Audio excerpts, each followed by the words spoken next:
Hello YouTube land, and welcome to Force In Unison Live.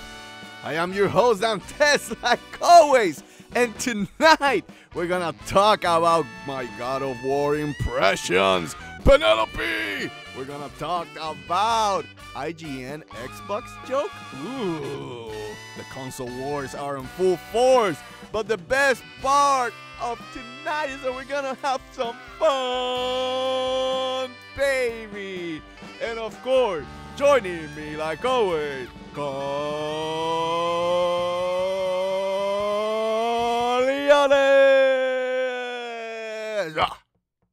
How you doing, Caliones, in this beautiful night? Hey, how you doing, Dantes? How you doing, everybody? And yes, we got a couple of topics. If you tuned in yesterday to our Get In and Get Out Nintendo podcast, you might have gotten a hint of what Dantes is going to be talking about today. He does have a few choice words for those that we call the console warriors and those that are in constant, just war trying to defend their console of choice. So yes, Plastic.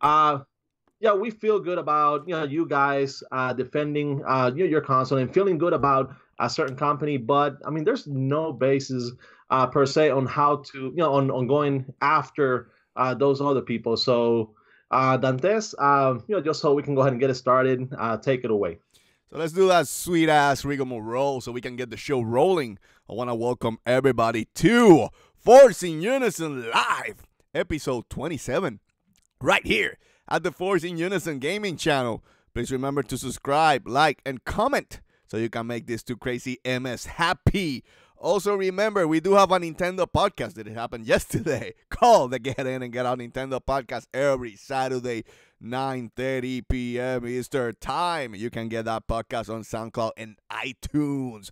Also, we do have a Facebook page called at Force In Unison Gaming. And finally, and Dantes says finally, go to chigurlsnews.com and give some clicks and love to my boy Caliones. With all that said, Caliones, are you ready? Is the 8 people watching around the world ready? Because we're here and we're live and we're going to go into the first topic. So, Caliones, what is the first topic of tonight? Okay, so the first topic we're going to go diving straight into Edge's issue number 319 and the new review scores that came out. So Dantes, I'll give you a list of the games that were reviewed this week. So for example, I'll start with the lowest score. So they had Extinction 3 out of 10, Scribblenauts 3 out of 10. Then they had Minute 6 out of 10, Detective Pikachu 6 out of 10, A Way Out 6 of 10, Far Cry 5 6 of 10. Sea of Thieves, 7 out of 10, and the one that, it did cause a little controversy, depending on which one you are, but it's just a little bit. But yeah, though, you'll go and dive in more into why you believe it's okay.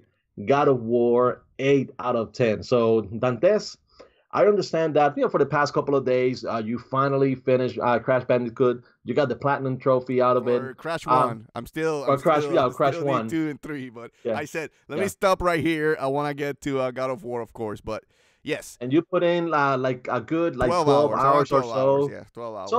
So what I want to hear is what do you think about the game so far? What do you think about the review score? And those other people, from on both sides, the ones that are happy that it scored quote unquote low, and those that are not happy that it didn't score as high as the current Metacritic score. So tell us, Dantes. Okay, so let's start with my impressions, and then we'll dive into the edge and my rant to those fanboys.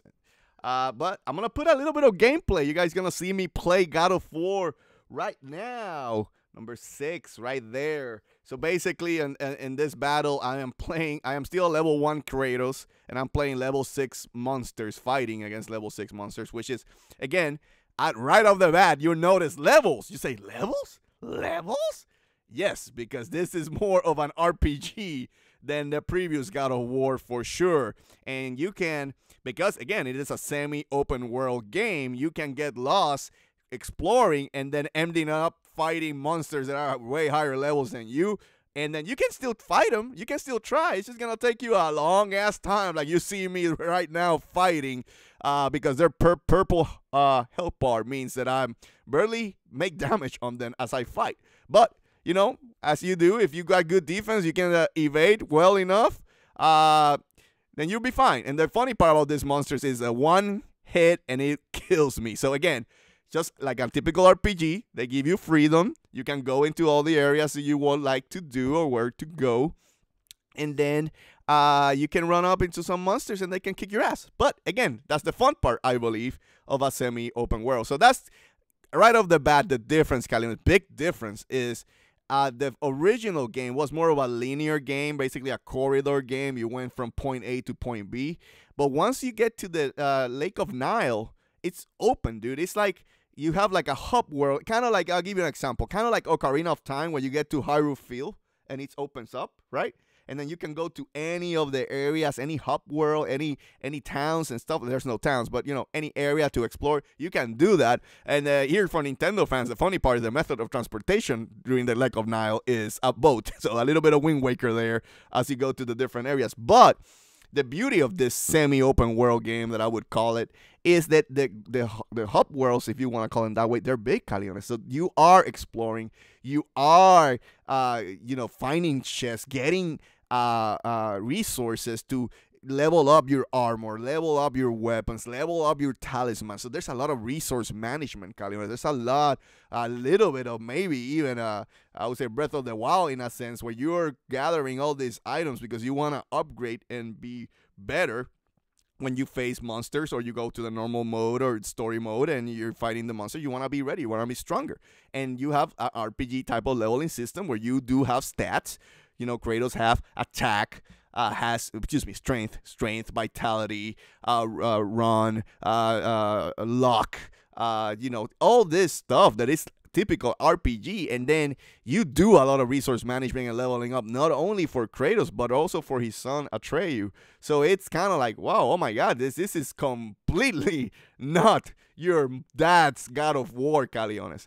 The other piece, and I think that a lot of people want to talk about, is probably going to be the fighting system or the gameplay.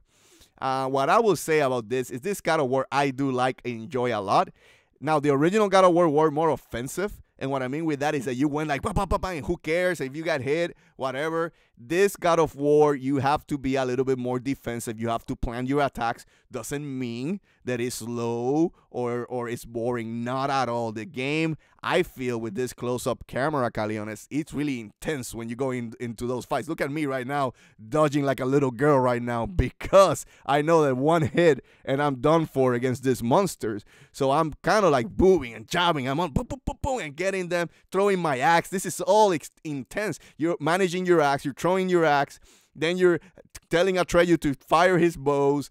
And it's really, really intense when you go in the fights. And then the other part is, as you open skills, right, which I'm starting to do, I see the beauty of the battle system now. I'm expanding my repertoire. I can do way more things to monsters that I did not do at the start of the game. The start of the game, maybe some people may find it a little bit boring because you do the same attacks in a sense. But once you learn and once you open skills, Caliones, is beautiful. It's beautiful. So I'm starting to see that. It's starting to click. There you go. Me using my Spartan Rage. You still have that. It's still there.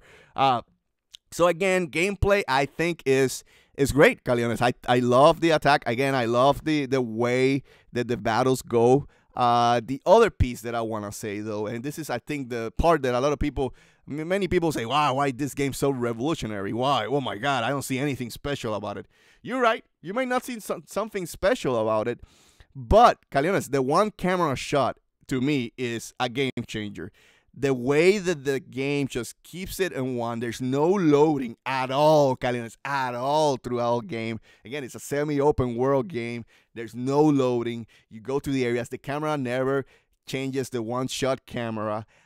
Even when you go into cutscenes, all in-game engine, Caliones, and the game is beautiful. The bar has been raised by Santa Monica, basically. It is a beautiful, beautiful game.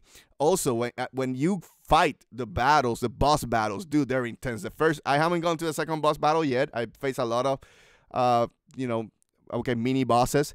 But the first boss battle, dude, that was intense. And the switching between the the switching between the cutscenes and the battle was all seamless. It was like, oh my god, how did they do this? I don't know, Caliones. It almost feels like one long code. A lot of companies use different camera angles because that way you do short your code into chunks. How Santa Monica did this is amazing, Caliones. And you know, I'm gonna defend Sony. My fanboy's gonna come out. A lot of people give crap to Sony that they're not innovating, that they don't innovate. You know what? Sony has been innovating on their games. A lot of people give credit to Nintendo, and Nintendo does innovate, but they innovate more in the, I would say, gameplay side of it. But Sony is innovating in pushing games to a limit that I've never ever seen. That it's amazing. Now, my only concern with that is now I can see, because the bar, and I'm telling you right now, the bar has been raised. If games gonna become more expensive and expensive, but I don't know, Caliones, but I do enjoy and I do appreciate the level of artistic power the Sony studios have, and Horizon Zero Dawn show that too. That's why I always say, if you have Breath of the Wild, Horizon Zero Dawn, have a baby together, that would be the perfect game. Because imagine a Zelda Breath of the Wild gameplay with Horizon Zero Dawn type of graphics, Caliones. It would be amazing, I believe, right? But again, that's my impressions. Before we go to the edge, I'm gonna finally let Caliones talk, in case he has any questions or any comments as he watches the gameplay. As he's seeing, well, me fighting a couple of monsters here, gripping one guy out just now. So anyway, Caliones, the floor is yours. Okay, well, I mean, I can't really say much except for that. I mean, like I was saying the other day, I do not own a PS4, but God of War and Spider-Man would be the games that would, you know, make me go out to the store, get in. Those would be the first games that I would play. I said that before. The games came out and it's been justified by the review scores, Metacritic, how the consensus out of everyone has been so far. What I didn't expect, yes, I mean, you will see the screen, you will see the gameplay. It will look, it already looked different than the original God of War game. So you knew the formula was going to be different, but I didn't know it was going to be this much different. But at the same time, even though they took this, creative liberties, and they really took these chances that, I mean, if it turned out to be bad, it was going to ruin a franchise and one of the, the top franchises for Sony. So they took a chance, they ran with it, and they made a great game even better, a great series even better. And I'm glad they did, because although the God of War games, they're great games. Usually, the main ones, they score in the low to mid 90s, or the low 90s usually, but above 90%. It would get stale, because it would be pretty much the same gameplay, the same type over and over again, and they can just change bosses and change enemies so much. So I'm glad that they took a chance, and it looks, plays, and will be one of those titles that PS4 owners should have. So I mean, if you already got 70 plus million PS4s out there, I mean, I don't see why at least one out of every four people, or out of every three people that own a PlayStation would not have it. It's I mean, it looks like they're that great of a game. So I just hope that, I mean, it continues to do great, and I'm glad to see that like you said, Sony is looking to innovate.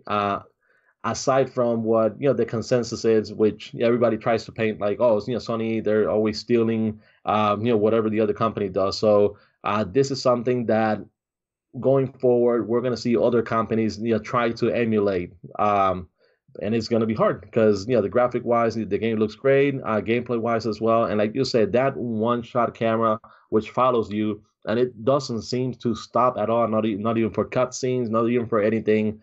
Is going to be hard to reproduce on another game.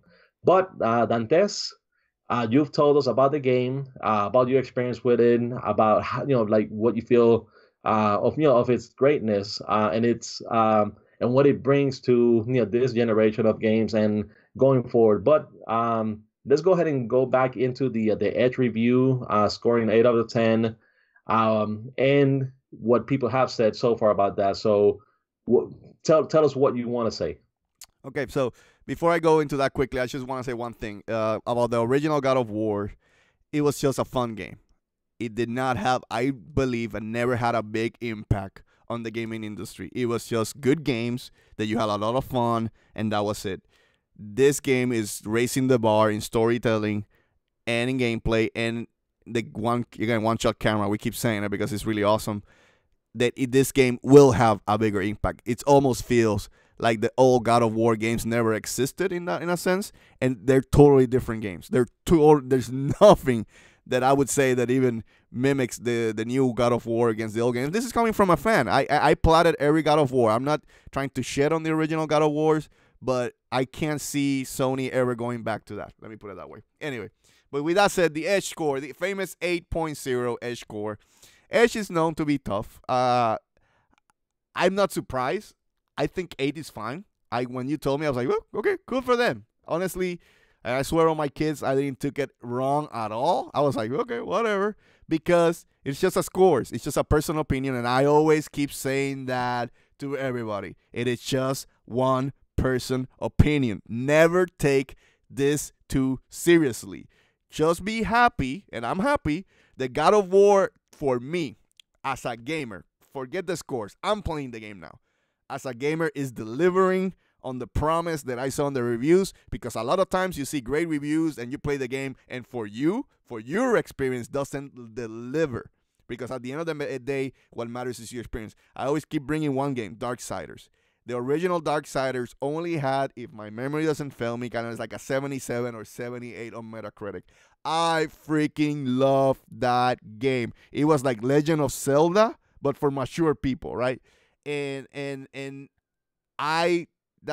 that means to me is that forget about reviews. If you are interested in the game, it's the type of game that you like, go play it and give your own judgment, right? Reviews are there. Well, you should give Big Darksiders a little more credit. It does have 81 Metacritic score 81 on the PS4. Well, on the PS4, but the original PS3, I don't think it got to the 80 Metacritic. Well, 83% on the 360, 83% on the PC. So it's and 82% on the PS3. Okay, so my bad. So it was a little bit better, but again, I'm saying Metacritic scores are there for you to make a judgment if you want to buy the game. If you're in the fence on a game and you see good scores, you want to try it out, then go ahead and do it. But it shouldn't be the end-all, be-all. Your life depends on it. Oh, my God, you're going to lower the Metacritic score. No. Please stop. That's the only thing I'm going to say. Now, for Sony fans, I know that there was a little bit of crying. I did not see as much, so I want to give you guys credit. I didn't see as much as the Jim Sterling Breath of the Wild score. But I saw some crying. I saw some crying M4G. And what I was thinking as I read those comments was, who cares? There's no bias. Some people were saying, oh, my God, Edge always scores Microsoft games better. Oh, my God, Edge always scores Nintendo games better. I don't care. If that's what you feel what you want. But if you're crying so much over a score, I would recommend that you look for a new hobby. Because what matters to me right now is that I see 96 scores on God of War, and all of the scores are green, baby. That's what matters.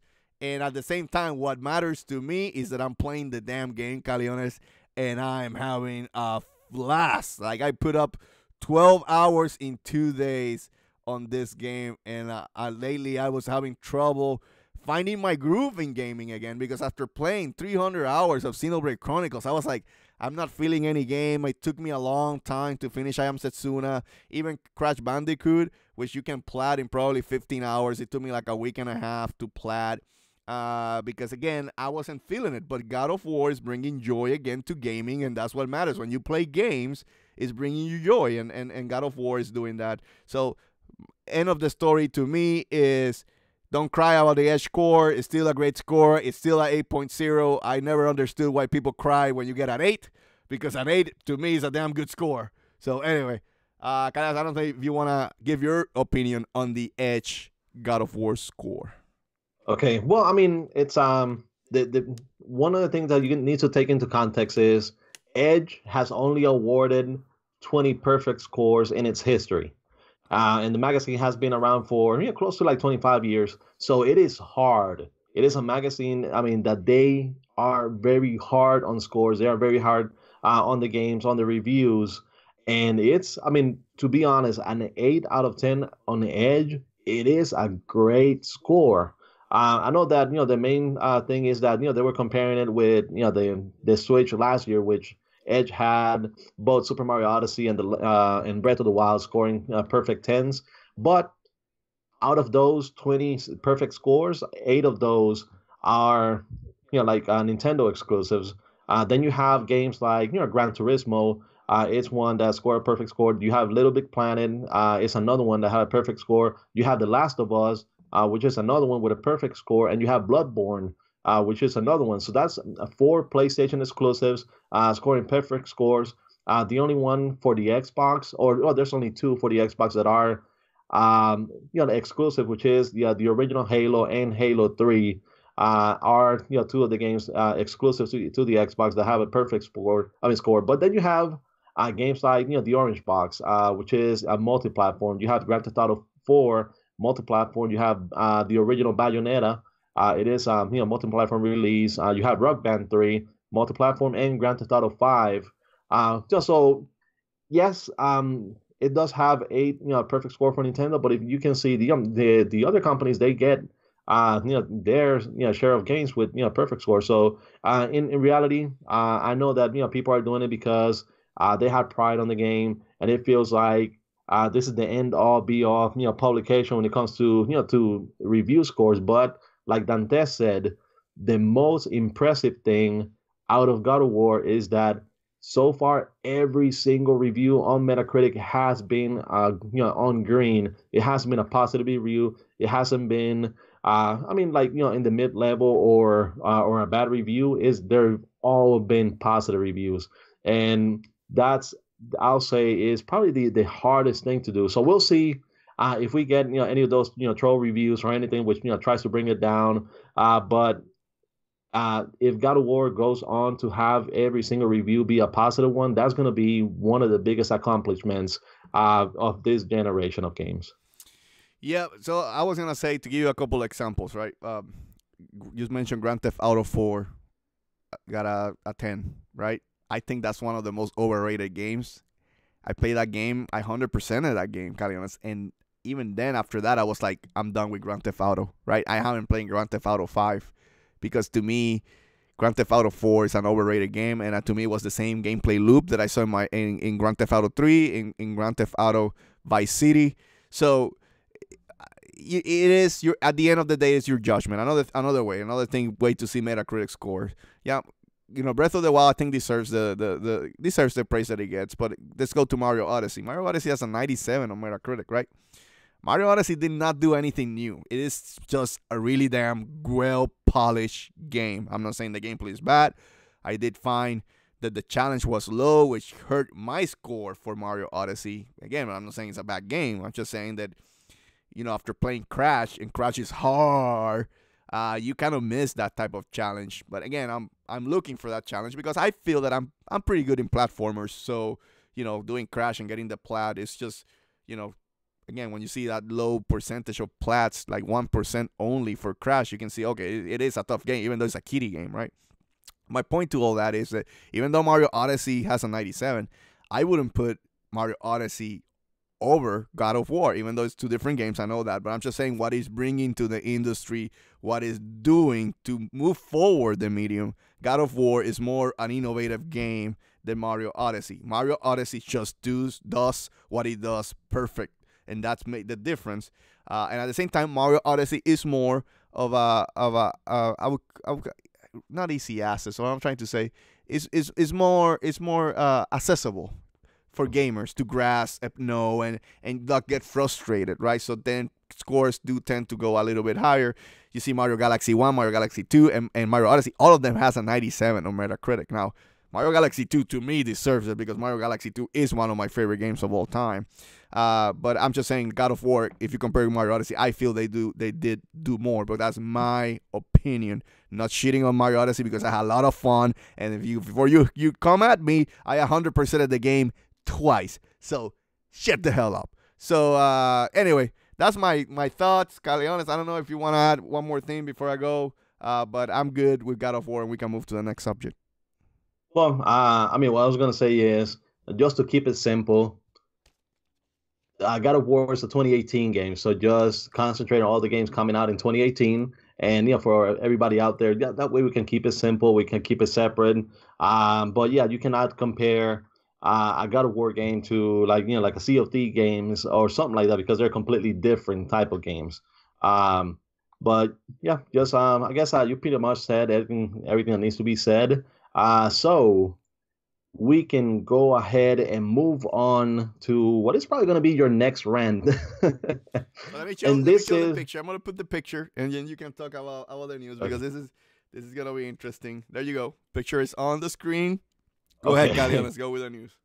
So this is this was released I think it's on April 20th. So IGN I mean, what I believe was a good-hearted, fun joke that they posted on the website, and it was basically stating that yes, God of War is out on the PS4, but it's not available on the Xbox. So this is what you see, how you see the game on the PS4, and that's how you see it on the Xbox because, of course, the game is a Sony exclusive. So a lot of people, took offense to it, and there was, you could say the internet broke. There was a lot of backlash, and IGN needed to take it away from their website. So, Dantes, I know that you have some choice words that you want to talk about this.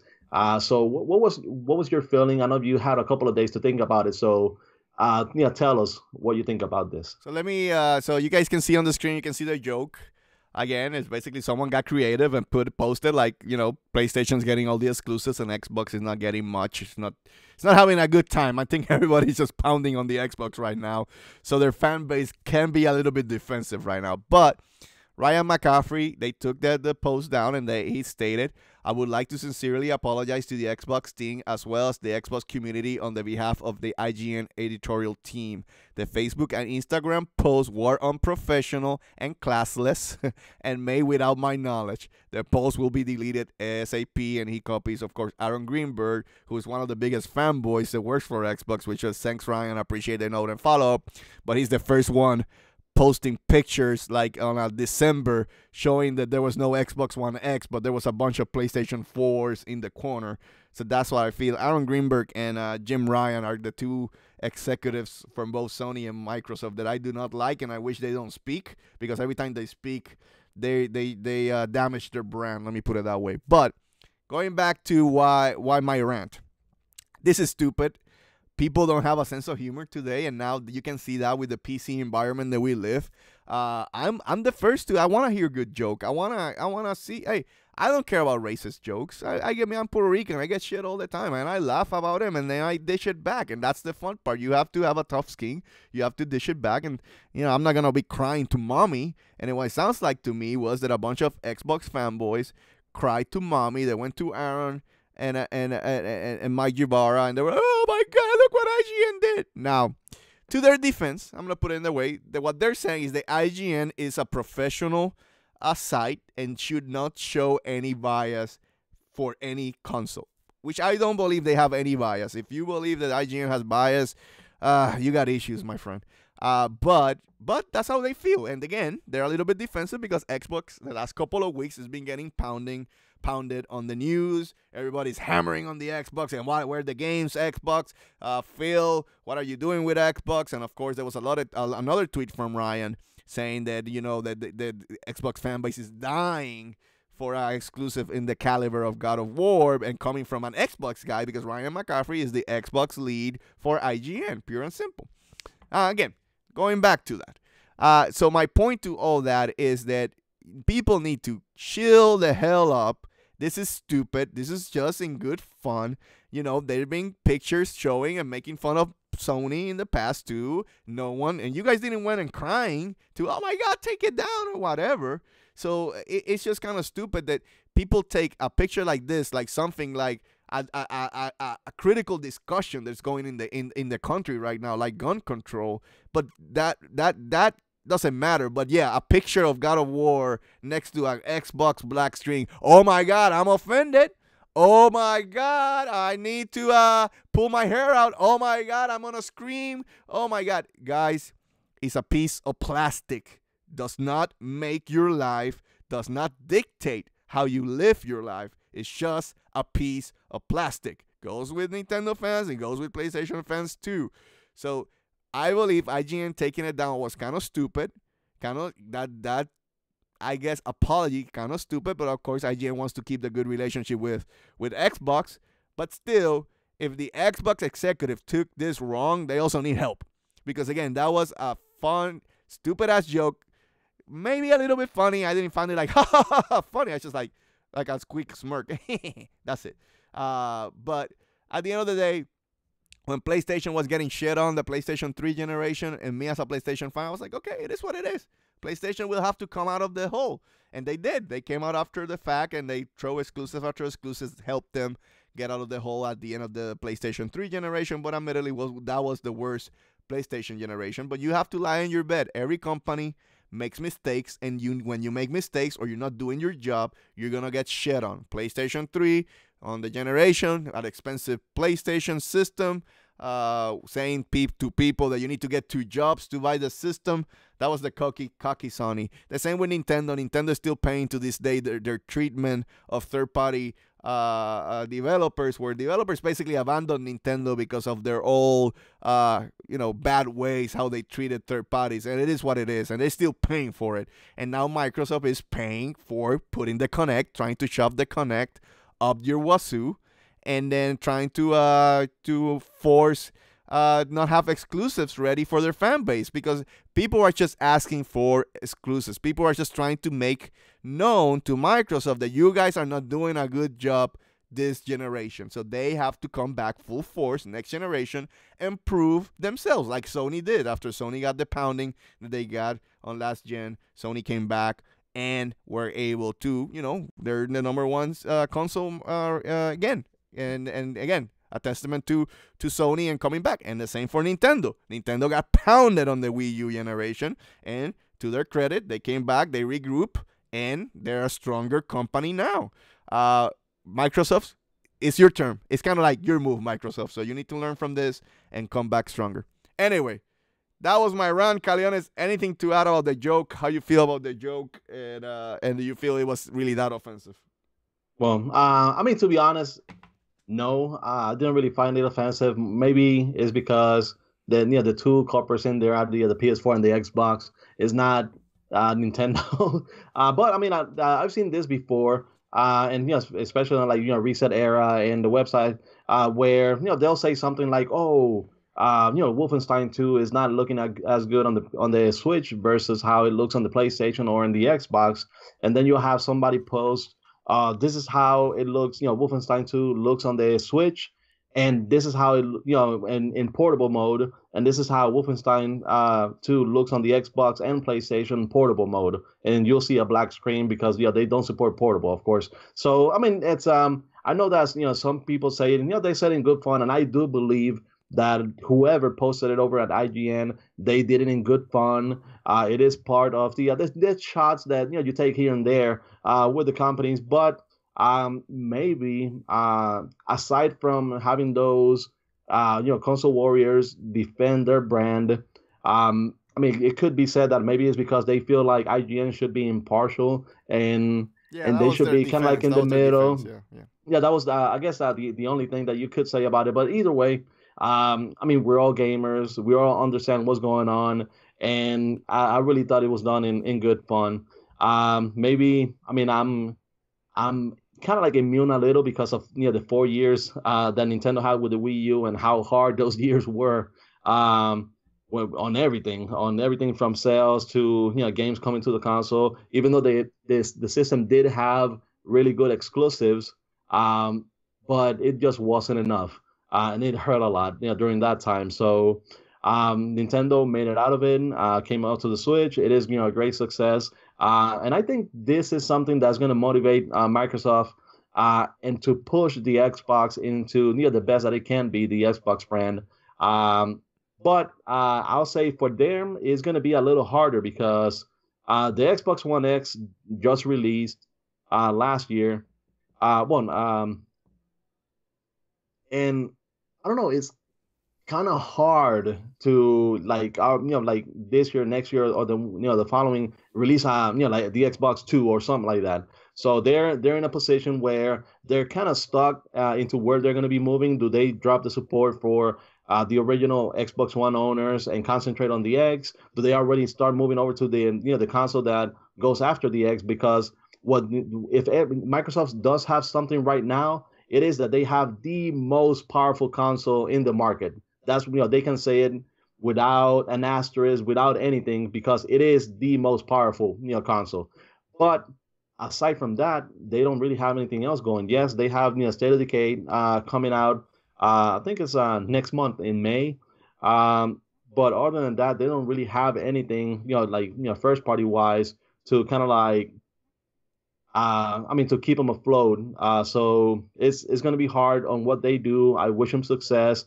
The best that we can have as gamers is successful companies bringing out their A game, because then we all win, because we have great games in the markets. But Dantes, how can Microsoft like keep it afloat? How can they get back on the right track when they don't really have exclusives, when they don't have anything else right now except for just the Xbox One X and the most powerful console? So the problem with their console right now is that it's not a unique, right, in a sense. So if you're not everybody can buy a $500 console. So a lot of people can be a multi-console owner, right? Me and Caliones, we're lucky enough that we can do that, but not a lot of people can do that.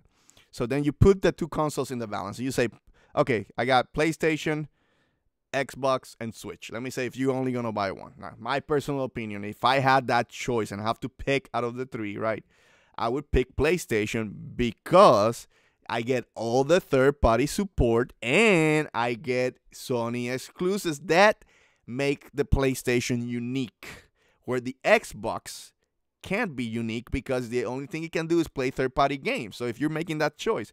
Now then, I brought this point last week. I'll bring it again.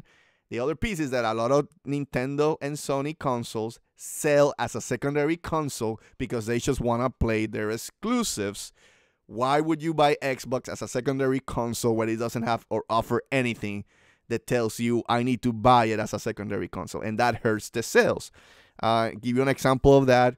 I don't know if it's true. It's just a rumors, but the MPD for March supposedly was PlayStation 4 number 1, Switch number 2, and Xbox number 3. If that's the truth, if that's the case, then Xbox just had another month that they were in third place. Now, admittedly, they've been in second place the last couple of months. January, Switch won. PlayStation was third. PlayStation won February. Switch was third. So the Xbox was second. But now this month could be the start of PlayStation and Switch just fighting between 1 and 2. And then Xbox just being in third place because they don't have anything worthwhile right now to offer. So how would you fix this? They have the power, but basically they need to grow their first-party studios as soon as possible. Because admittedly, to their credit, they do have the best services in the system. I am not denying that as a PlayStation fan. They do have the best services, Game Pass, Game with Gold. Even though they copy Sony, at least they give you the game for you forever if you got the gold that month when you downloaded the games. Well, with Sony, once you let your subscription end, you cannot play the games for that month. That is a one-up. I'm not trying to hide anything. I'm not here to be fanboying. If one company does something better, I will call it out. They do something better. And even though in last generation they were the guys not allowing cross play, now because of course they're losing and they're trying to be more, which why competition is good. They're trying to be more customer friendly. They want to have cross play between all the consoles. So again, but the reason for that is that you can see Microsoft is kind of leading more into I could see them trying to be on a Sony console with Game Pass and a Nintendo console with Game Pass like Netflix in the future. Because imagine getting those subscriptions too, Caliones. I would say that a lot of PlayStation fans would love to have Game Pass on PlayStation because then they can get those games and they can play some of the, if there's any exclusive that you want to play for Microsoft, can play on Game Pass. I don't think Sony or Nintendo would allow it though for now because that would lose sales for selling software, which is what makes you money, because a lot of people will subscribe to Game Pass and not buy the games on the PlayStation and Nintendo unless they do like a sharing of, of winnings or whatever. I don't know, but you can see where Microsoft is going. What they can do to fix it, they need to come back, regroup, maybe again build first-party support, and then build their strengths, which is services, and build it better. Next generation, they could come back. You see it with Nintendo, you see it with Sony.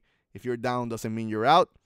But right now, me as a gamer, Microsoft does not offer anything, and I mean anything, that makes me turn on that Xbox. But anyway, I'm done, Caliones. Unless you have anything else to say, we can move on to the next piece of news.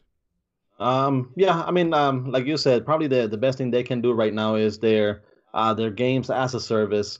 I mean, aside from that, if they have, surprises over at E3, I know that they've said lately that they don't want to announce games, too far in advance. They're gonna have to. Yeah, but they're probably gonna have to, start as announcing them maybe a year in advance or something like that, because they need to, start building hype and telling their supporters, telling gamers that yes, it is fine for you to invest money on an Xbox console because those games are coming. So they need to create awareness of what's coming over. So hopefully they're going to take the next step forward over at E3. And I believe that, like what you said about Game Pass over on the PlayStation or on Switch, even though Game Pass would run better on a PlayStation, we probably would be more likely to see the games first on Switch than on a Sony console. But yeah, I mean, we'll see what they bring over. Hopefully, they have a plan and they'll deliver this coming 3. We shall see, Caliones. But we're being with the first 2 topics. We've been 42 minutes in, so let's start cracking up the next topics really quick so we can end the show strong tonight. Okay, so going over with the next topic is going to be, and this is going to be like the rapid fire. So we're going to try to go through the article, even though we'll stop, we'll comment. But Square Enix is talking about the development philosophy of Final Fantasy VII, and one of the things that they stated is that they are aiming to exceed the original. I know that the game was announced, I have no idea how many years ago, and they're struggling with the development and struggling with it, or at least that's what we've heard. So how much security do you get from Square Enix, stating something like that, where they're trying to create, those unattainable expectations if you say that you're going to somehow exceed the original release of the game? So what do you say to that, Dantes? This is the next Final Fantasy 15, Caliones. This game is going to be like 15 years before it comes out. I don't get it. I don't get it. Like you have masterpieces like God of War. I'm not saying that I still took 4 to 5 years to get God of War off the ground. So games are taking longer to make. I'm not denying that. But in the same amount of time that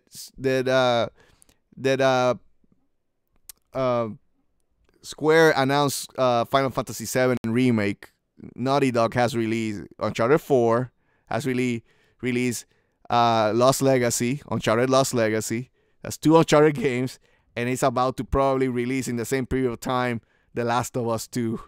So 3 masterpieces in in the year that Square announced it and developing Final Fantasy VII Remake. Square is doing something wrong. If it wasn't for their Western studios, Square would be in trouble right now. But we shall see, Caliones. I am not hype about this game at all. My hype, the reveal trailer was like, oh my god! I was screaming like a little girl, but the years of waiting is just giving me flashbacks of Final Fantasy 15, and you know that I'm not a huge fan of Final Fantasy 15.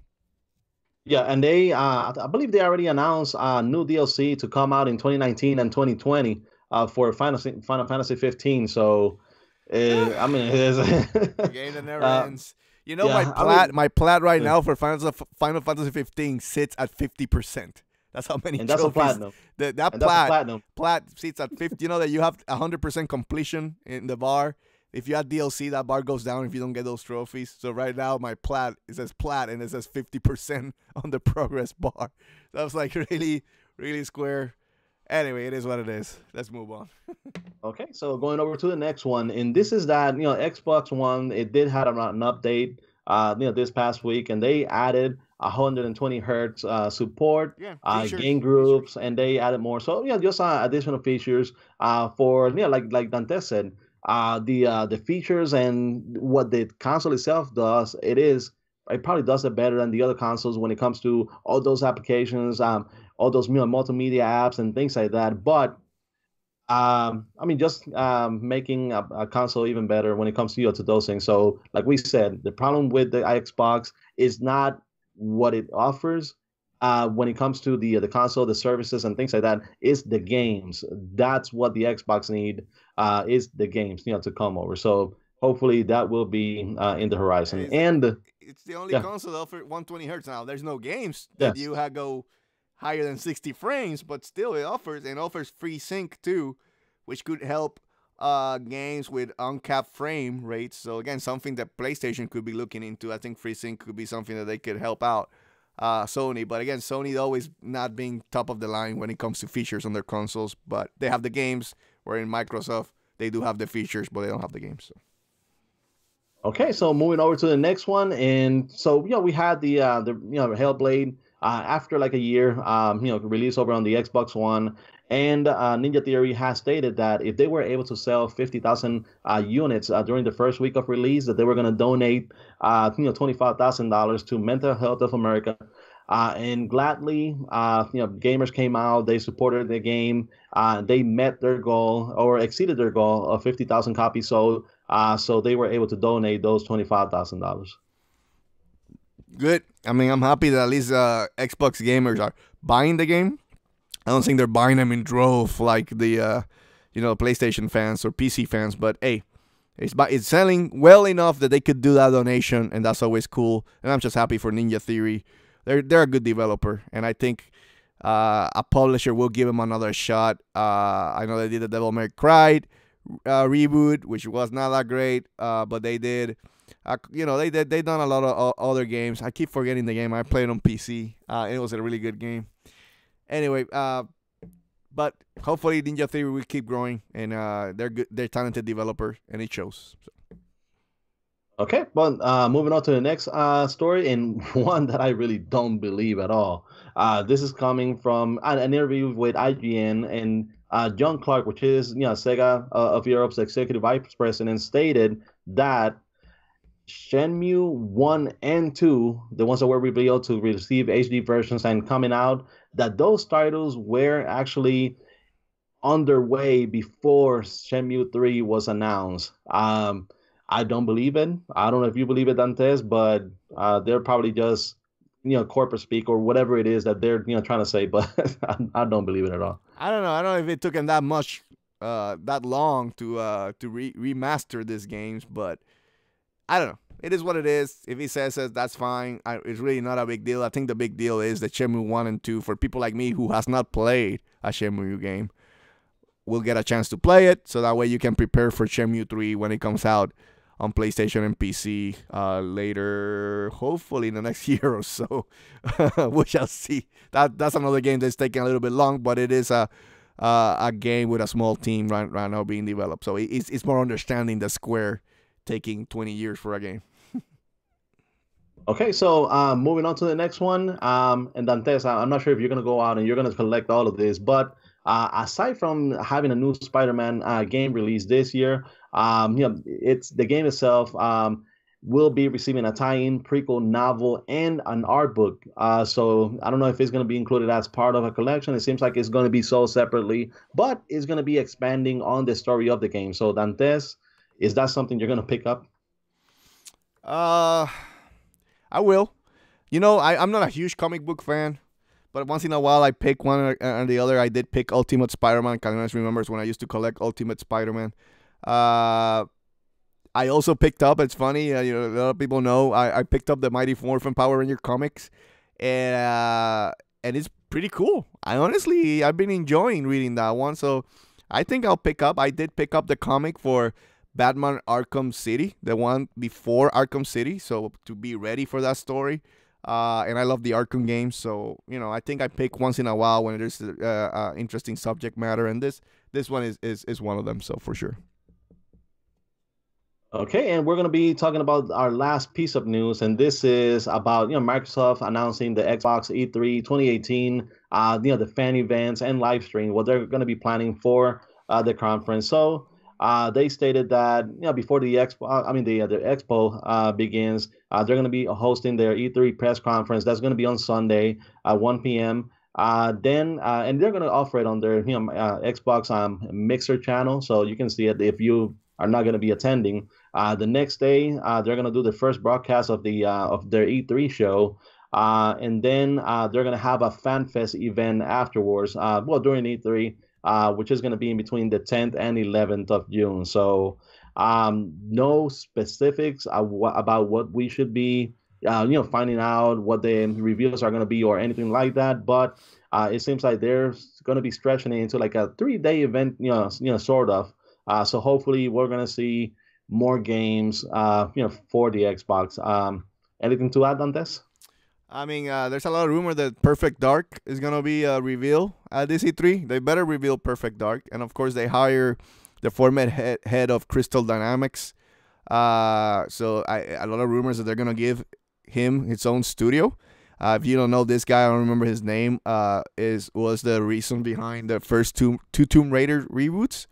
So it's a good talent. We'll see what he opens, and I believe as something they're gonna show something about what he's gonna work on, even if it's a JPEG. I mean, if Nintendo fans can celebrate a JPEG, I think Xbox fans can also celebrate a JPEG if they put Perfect Dark on the screen and just show that. But I think you're talking about Daryl Gallagher. Yes, yeah. So again, it could be a good catch. It could be a good hire by Microsoft. And it's interesting how they worded the tweet. It stated that they were going to reveal more news about what he's going to work on at E3. So that means they're going to show at least a JPEG on E3 for sure. So like I joke, if Nintendo fans can celebrate a JPEG with Metroid Prime, I think Xbox fans should celebrate a JPEG with, with Perfect Dark or something like that. I don't know. We shall see. Xbox needs the game, so. And their strategy this year is a little bit different, kind of taking the Nintendo approach. They're going to be at E3, but not going to be on E3 in a sense, because they're going to keep all their presentation at the Microsoft Theater, which means that they're not going to have that much of a floor presence. But that could also be because they don't have enough games to show in the floor. But we shall see, Caliones. Interesting. Yeah. Wish good luck to Microsoft. And just throw another one out there. Another game that they feel like they're going to be revealing is going to be Splinter Cell.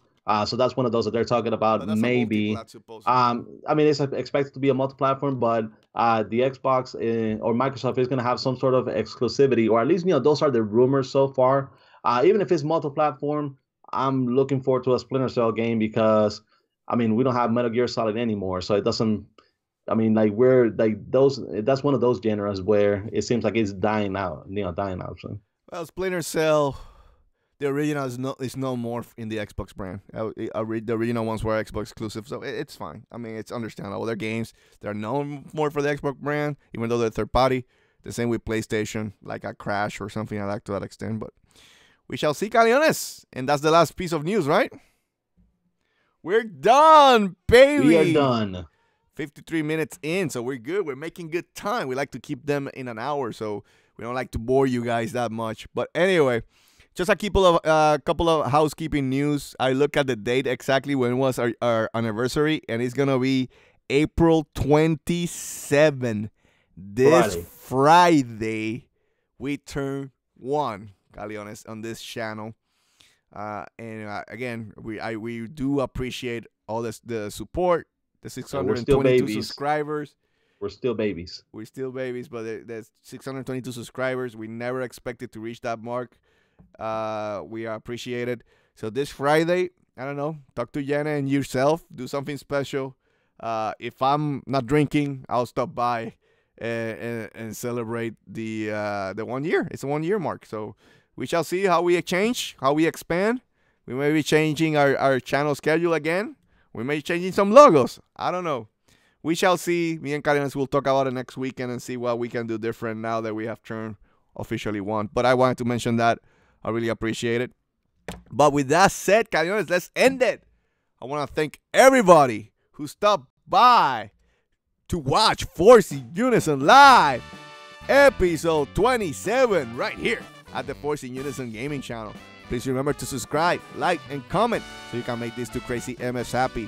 Also remember, we do have a Nintendo podcast called the Get In and Get Out Nintendo Podcast every Saturday, 9:30 p.m. Eastern Time. You can get that podcast on SoundCloud and iTunes for free. Also, go to the description box below so you can see the full channel schedule. Remember, Mondays, Xenoblade Mondays, Wednesdays, Streaming Wednesdays, and Friday, Toys and More Club are back. And they're going to be streaming some games for your entertainment. Also, we do have a Facebook page called @Force In Unison Gaming. And finally, and Dantes says finally, go to chiguerosnews.com and give some clicks and love to my boy Caleones. With all that said, thank you again for joining us tonight. Long live gaming. See you guys.